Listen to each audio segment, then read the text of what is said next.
So you must have heard of TipFlation.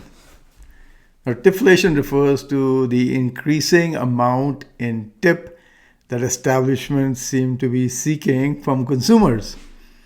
So it used to be 15% was pretty good, 10% was considered perhaps even reasonable, but now it seems like the minimum has to be 18% or 20%, and 25, 30, it's goes up from there.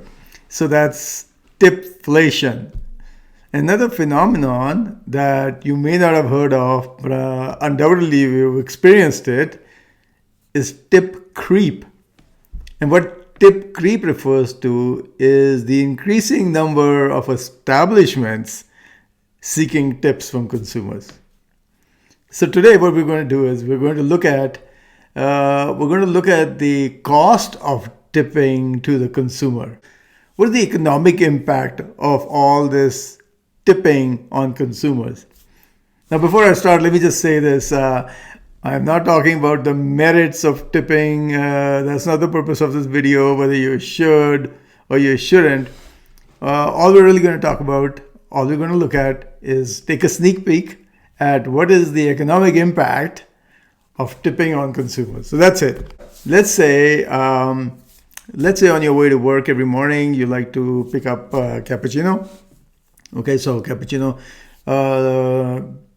costs $3-4 perhaps, and on the way out, you drop $1 in the tip jar. Okay, so that's $1. Now, what does that dollar add up to in the course of a week? Well, over the course of a week, that would add up to $5.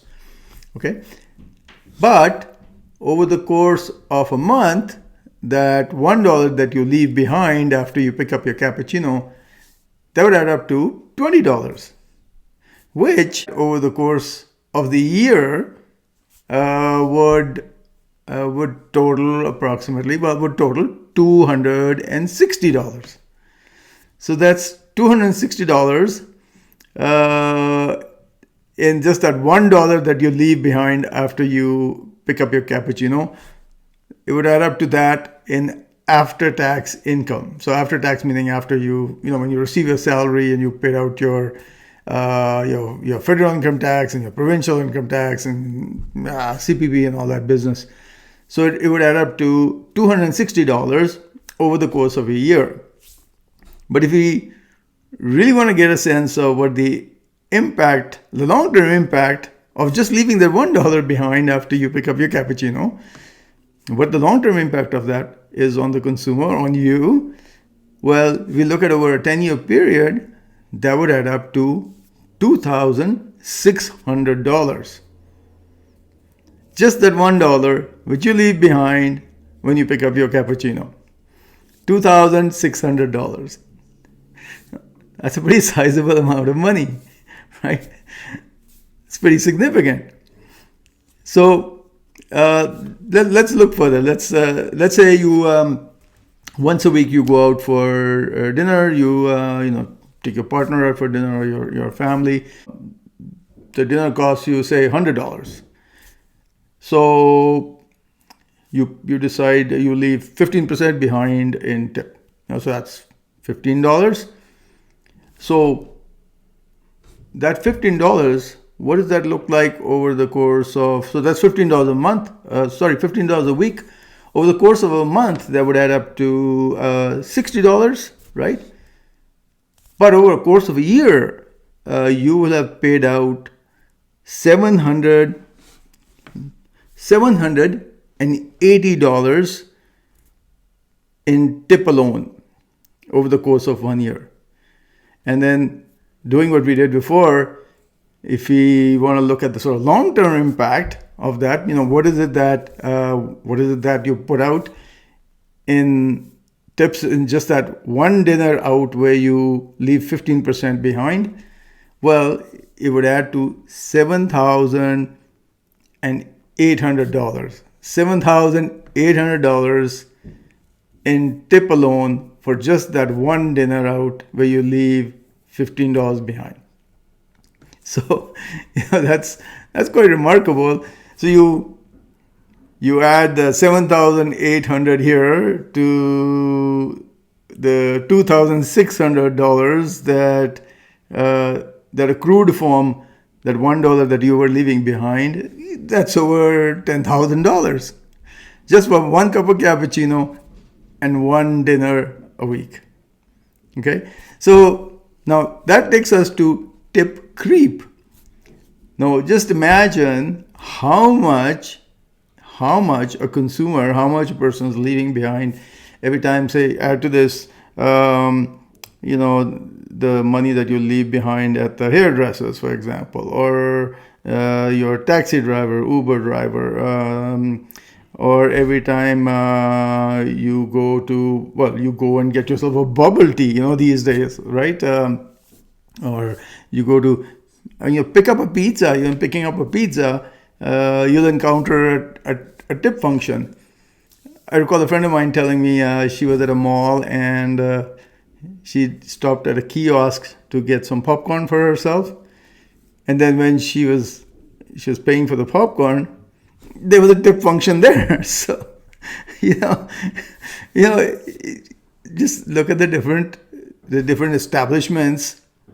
So that's tip creep. Look at the different establishments that are seeking tips from consumers, and how much is actually going out. I don't think most people really realize the volume of money that's actually going out of their pockets in tipping alone.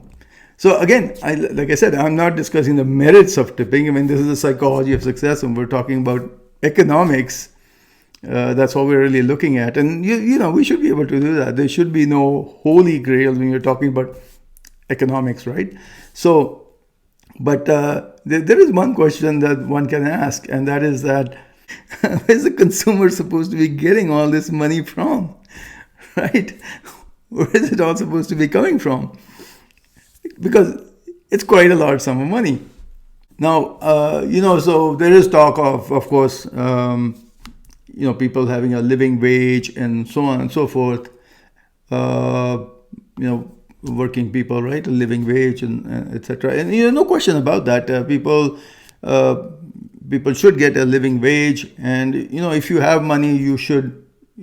It's good to share. Nothing wrong with that. It's good to share. The question is, do you have money? Because if you look at StatScan data, here I'm looking at the average consumer has a debt of approximately $19,000 to $20,000, and that does not include mortgage-related debt, right? So we're talking about just credit cards, lines of credit, car loan, that kind of thing. $19,000 to $20,000 in debt. So does the consumer actually have money? And when you take into consideration how much they're leaving behind. So I think to describe the experience of the consumer in all this tipping extravaganza, we need a new term. So what would be a new term that could describe what the consumer is experiencing? Perhaps tip fatigue. Tip fatigue would be the right term, right? What the consumer is experiencing in all this ever increasing demand from establishments in how much tip consumers are going to pay, and the number of establishments now seeking tips from consumers, right? If you think about it, the only person that's actually not receiving a tip in this tip frenzy is perhaps the one entity that is providing the most important service, and that's the consumer. I mean, the consumer provides a pretty good service when they patronize an establishment. It allows the establishment to flourish. They can hire employees. So perhaps the consumer should be getting a tip every time they go visit an establishment. When they get their bill, they pay their bill, they should get a little tip in return. So what is your take on what we are talking about TipFlation and tip creep? What has been your experience? What do you think about this topic? Has this changed your experience? Has Has this changed your behavior? Have you limited how much you go out, perhaps as a consequence of this pressure, this added pressure that this expanded tipping, this increased tipping has put on the consumer? Has it done that, or are you still operating in the same fashion, or do you even know just how much is going out of your pocket? I'd be very interested in hearing your comments about today's topic and your experience. I'll be back with another video. Good luck and take care.